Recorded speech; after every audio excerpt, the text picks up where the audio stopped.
how to sell stocks or how to sell stock on Robinhood and transfer to bank. So first of all, open the Robinhood app and log into your account.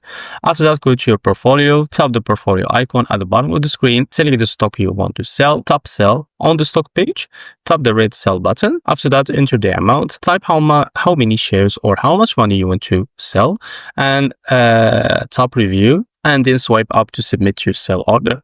After that, wait for the sell to complete. So your sell will process usually instantly or within a few minutes. After that, go to transfers.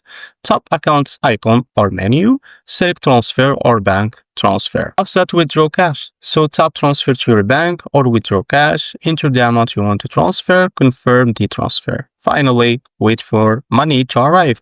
It may take 1 to 3 business days for the money to appear on your bank account. And this is how to sell stock on Robinhood and transfer to banks. If you found this video helpful, please like and subscribe. See you next video.